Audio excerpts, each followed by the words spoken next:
closed, they're weak, and their pathetic policies have been out there long enough now that we don't want them, we'll never take them. We are bringing back our country, and we are bringing back our freedom. The socialists, globalists, Marxists, and communists who are attacking our civilization have no idea of the sleeping giant they have awoken. We are a sleeping giant. They cannot even begin to imagine the brave and righteous spirit they've unleashed in men and women like all of you here today, and this is some crowd. We broke the record again. We broke the record again.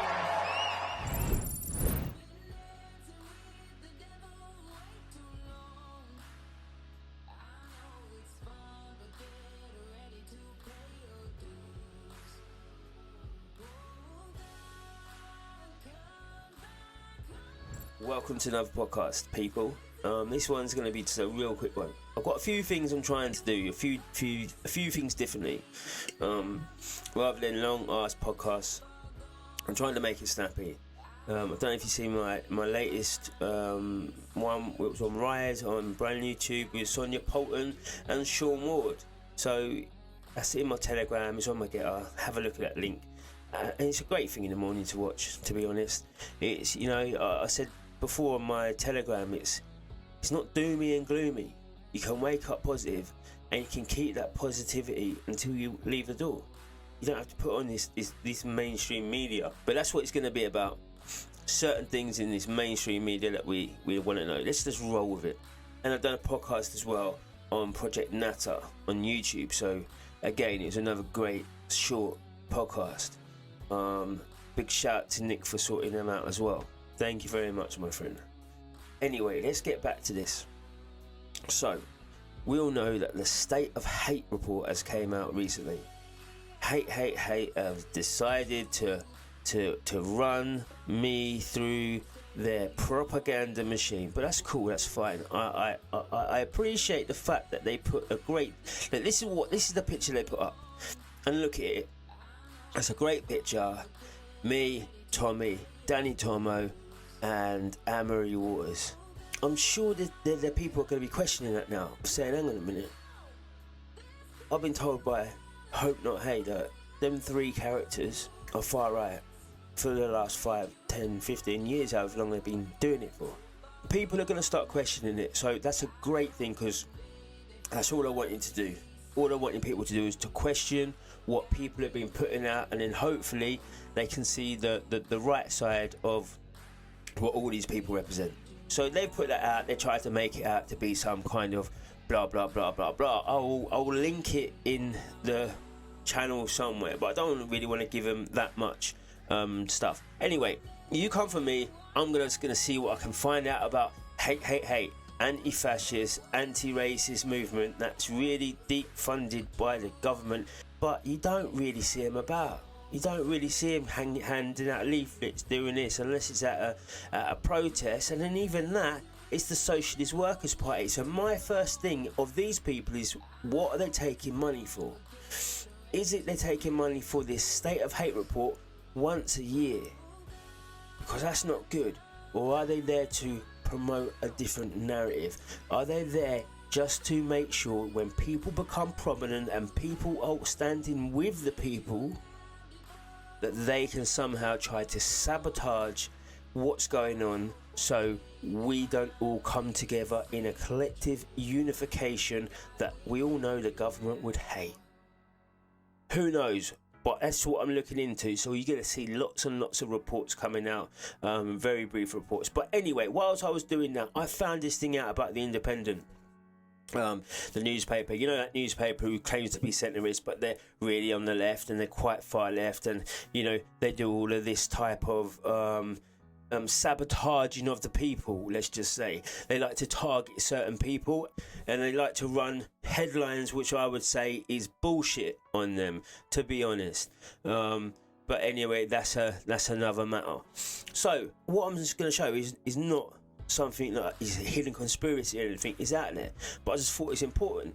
it's important to know. So let's look into it. So it looks to me that there are 3 people that own the Independent. So the first person of this who owns it is the Sultan Mohammed, okay? And he's got about 25 to 50% stakes in the Independent Digital News and Media, which is the holding company of the Independent. And that's from Company's House. This guy, I looked into him just briefly, and he looks like a Saudi investor seeking influence, okay?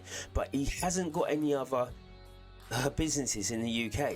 None whatsoever. That's what I can see anyway. So what influence does a Saudi investor want to try to use?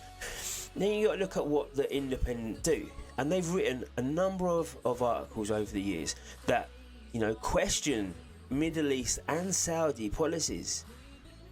So is that what they're trying to do? Trying to make sure that these type of things don't come out? You know, like the Crown Prince doesn't go and chop up reporters in Turkish embassies. Like, he doesn't do that. Or stuff like Qatar, definitely, when they're building the FIFA World Cup stadiums, definitely didn't use any type of modern slaves. There was no people. There's definitely not 1,000 Indians dead through slavery, through exhaustion, through trying to build those stadiums. Definitely not, you know. And its human rights is 100% good in the Middle East because they let a woman drive once. Maybe it's that type of stuff he wants to seek influence, or the people that these Independent is targeting. Maybe it's them. Who knows? We just got to find out though. So it needs a little bit more looking into. I've just noticed, I think I'm streaming as well. So yo, welcome to the show. I bet it's riveting because these videos are highly edited. So yeah, I hope it's riveting. Right, so we just heard about the Sultan Mohammed, who owns the Independent, and and the second one is Alexander Lebedev and his son. So Alexander Lebedev is a Russian businessman, and he's been referred as one of the Russian oligarchs. Another one who owns the Independent, or he owns a portion of the Independent and the Evening Standard. He owns 11% shares in the Russian national airline Aeroflot. He's got 44% of shares in a finance company that owns a significant part of the aircraft industry in Russia. He owns significant parts of Gazprom as well, and a few other companies. So in January 2009, Lebedev bought about 75% of the Evening Standard newspaper for £1. Remember, it was all in the papers. He turned it into a free newspaper, and it went crazy. Circulation, I think, is about 700,000 to 1 million copies are printed. But it is a great way of, let's just say, getting rid of your tax problems. If you're giving shit away for free, that costs you a lot of money. So no doubt it is just a tax avoidance scheme of doing it. They've got both papers, so why not? But what's more important is in September of 2008, Mikhail Gorbachev said, I'm going to have a comeback in Russian politics. Along with who? You're right, Lebedev. The party was called the Independent Democratic Party of Russia. He also supported the annexation in 2014 of Crimea. So this is the person who owns 75% of the Independent. Him and his son, Evenji. It might not be how you say his name, but I'm not fluent in Russian. But anyway, he was nominated by Boris Johnson, right, in July last year, of having a life peerage, right? In saying this, the secret services have said that giving him a peerage is like a national security risk. It's a huge national security risk by doing that. Boris, give it to him anyway. I'm going to say this directly to Boris Johnson. Roman Abramovich, you seized his assets. But this oligarch, who, again, has stakes in Gazprom, He's got the finance company, and he owns quite a lot of the Russian air industry, right? So this person also has been with Gorbachev, also likes the policies of annexation of Crimea, and yet you've chosen not to take his. Why is that?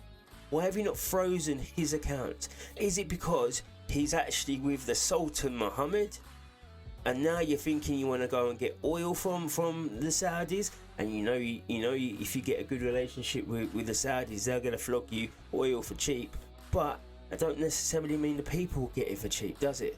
Doesn't necessarily mean that, because we've seen them the prices going so sky high. So why are you not doing it to the independent? So this is going to be my sanction the independent campaign, right? We're gonna send a petition to Downing Street. I'm gonna put it online now, so we need it to be shared. It's gonna come out later on today. Okay, so we do that, and I'm going to take it directly. I'm going to take some type of stuff directly next week to Parliament to make sure it gets to Boris Johnson. I'm not sure if I've got to book myself in or I've got to do something. I'm not sure if you just roll up and roll in. Obviously, they're not going to allow that for me to do that, but let's just see.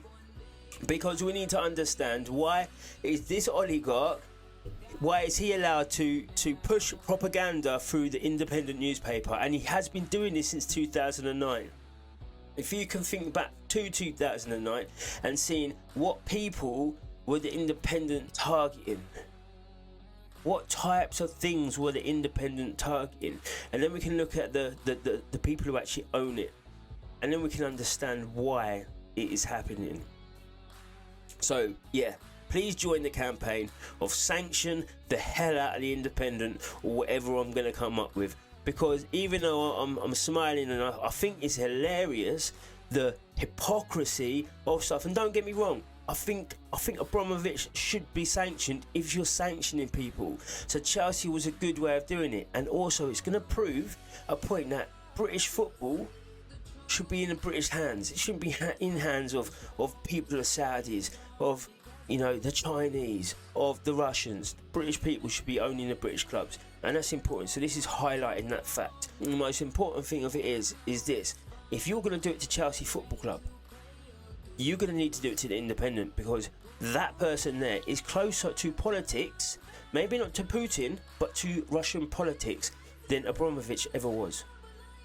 So that's why we're doing the campaign. I've made this as short as I can. Thank you for listening. See you next time.